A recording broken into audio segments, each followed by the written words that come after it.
Vous êtes à l'écoute de Radio J, c'est tout de suite le billet de Judith Mergui qui nous a rejoint en studio. Alors aussi dans quelques instants, notre invitée sera Laetitia Avia, députée de La République En Marche, avec qui nous parlerons entre autres de la haine sur Internet. C'est un fléau qui touche quand même beaucoup d'artistes dont le travail est exposé en ligne. Judith Mergui, est-ce que vous avez déjà été victime justement de commentaires haineux sur Internet ? Moi ? Ah bah non, moi, femme, juive, texture capillaire douteuse, humoriste, franchement je vois pas qu'est-ce que moi j'aurais pu attirer comme haine moi. Je sais pas, celle juive par exemple, on lit beaucoup ça aussi sous vos vidéos hein. Ah ça oui, alors si maintenant sale juive c'est de la haine, non mais franchement si on vous écoute bientôt vous allez me dire que sale juive il y a un caractère antisémite, faut pas exagérer, non, laissez mes haters tranquilles s'il vous plaît. Alors oui, pour les plus âgés d'entre nous qui connaîtraient pas la définition de haters, parce que je vois que vous expliquez pas, vous pensez que ça coule de source, mais alors on utilise le terme hater pour qualifier justement un individu qui exprime sa haine viscérale à l'égard de quelqu'un par le biais d'internet ou des réseaux sociaux. Exactement, ce même individu très courageux tant qu'il est caché derrière son petit clavier, hein, et puis dans 90% des cas par contre si tu le rencontres dans la réalité, là c'est un crocodile Lacoste. Un crocodile Lacoste. Grande gueule, petite queue. Non mais le pire, je vais le dire en plus, c'est que nous on fait genre je regarde pas les commentaires, c'est que des rageux tout ça, mais en vrai les artistes, et là je vous confie un petit peu un secret, les artistes on est tellement chiens de reconnaissance je vois ça, qu'à 3h du mat on est là en fait à Ilana, je vous ai entendu. Mais c'est pas possible. On est là, non mais je vous jure, on est là à scroller, on regarde, on veut tout lire, et puis alors des fois on veut même trouver de l'amour là où il y en a pas du tout. On regarde tout d'un coup les commentaires avec vraiment une perception très différente. Il a écrit sale juive, bon mais tu crois vraiment qu'il m'aime pas ? Je veux dire, parce que juive, ça c'est un fait, monsieur a raison. Hein, je veux dire, si on a des techniques aujourd'hui pour déterminer la judéité de quelqu'un. Ouais, selon la halakha, ça se transmet par la mère. Hein. Oui, non, mais moi j'ai mieux, en fait, pour savoir. Si le nombre de fois où tes ancêtres ont été malmenés est équivalent ou supérieur au nombre de fois où ta famille t'a raconté que tes ancêtres ont été malmenés, c'est que t'es juif.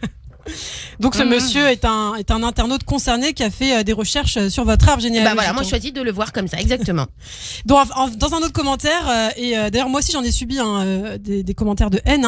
Il y en a un qui a écrit « Tu mérites la chambre à gaz. Allez, file à la douche ». C'est violent quand même. Hein. Oula. Oui, je vois. Non, là je vois très bien ce qui vous choque dans le commentaire. C'est le tutoiement ? C'est ça, voilà. Bah oui. Oui, non mais parce que je vais vous dire, je crois qu'on est sur de la familiarité bienveillante en fait. À mon avis, un internaute qui quelque part cherche à se rapprocher de moi, voilà. Hein.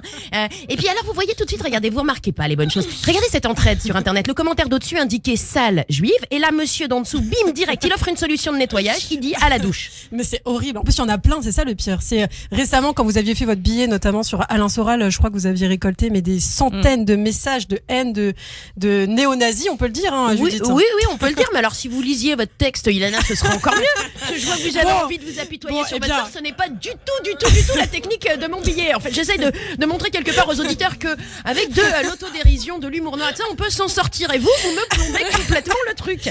Un autre commentaire, en tout cas, sous un de vos sketchs, dit aussi « T'es qu'une femme, retourne à la cuisine ». Ça vous touche pas, ça, quand même ? Ah oui, non, mais ça n'a aucun rapport, ça c'est mon mari, je crois qu'il devait avoir la dalle. Est-ce que vos collègues artistes sont aussi compréhensifs que vous à l'égard des haters ? Vous voulez dire prêts à vendre leur mère pour un petit commentaire ? Oui, au fond, je crois que même si certains n'assument pas, on est tous les mêmes. Hein. Enfin, sauf ceux qui n'ont plus de mère à vendre, parce qu'en fait, ils l'ont déjà vendu pour un follower de plus ou pour un passage dans une matinale radio. C'est vrai, vous n'êtes pas très tendre avec votre maman sur Radio J, j'ai remarqué ça. C'est dur de pas répondre à tous ces commentaires haineux, j'imagine.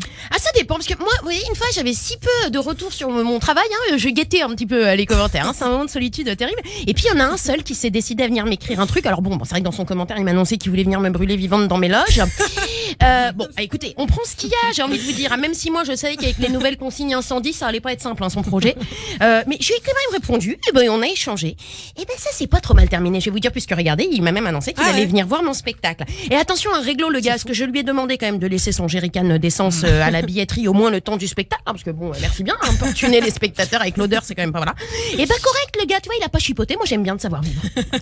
Les commentaires blessants ne sont pas les seuls moyens d'humilier quelqu'un sur internet. Vous allez nous parler aussi du deepfake. Oui, alors le deepfake, c'est un procédé d'intelligence artificielle qui va générer à travers un algorithme un photomontage. Alors en gros, ça télécharge la photo d'une vraie personne habillée à la base, mais sur un corps nu qui lui n'est pas son vrai corps. Okay. Donc le hater, le monsieur qui lui n'a toujours rien d'autre de mieux à foutre que dans sa vie que d'humilier les gens, il peut menacer, faire chanter sa victime avec ce fameux montage photo. Mais comment savoir qu'on a été victime d'un deepfake, parce que c'est pas forcément évident de reconnaître les corps, etc. Oui, bien sûr. Mais alors moi, en fait, j'ai carrément reçu un deepfake de moi. Le monsieur me l'a envoyé et il me menaçait de l'envoyer à mon mari. Ah mais non, mais c'est pas vrai. Comment vous avez réagi? Je me suis marrée, je vais vous dire, j'ai vu le deepfake. Oh, j'ai dit, tu peux y aller, tu l'envoies à mon mari, parce que moi, dans la vraie vie, moi, la dernière fois que mes nénés, ils tenaient aussi bien que ceux de la photo, c'était avant le passage à l'an 2000. Donc, je vais autant te dire que je flippais pas trop, j'étais tranquille. Et donc le haters, il a vraiment mis sa menace à exécution ou... Ah oui, non, mais il a envoyé vraiment la photo à mon mari. Et d'ailleurs, mon mari, qui lui, séparément, lui a répondu. Et il a dit quoi? Bah, mon salaud de mari, je l'ai vu le commentaire. Hein. Si ma femme faisait du 34, je le saurais. Et il rajoute PS, la prochaine fois, pensez à ne pas oublier sa culotte de cheval sur le montage. Mais il est hyper méchant, votre mari. J'espère que vous êtes vengé quand même de Ah lui. oui. Bah oui, mon mari, je me suis bien vengée. Ouais. Je lui ai fait un deepfake de sa mère sur le corps de son père.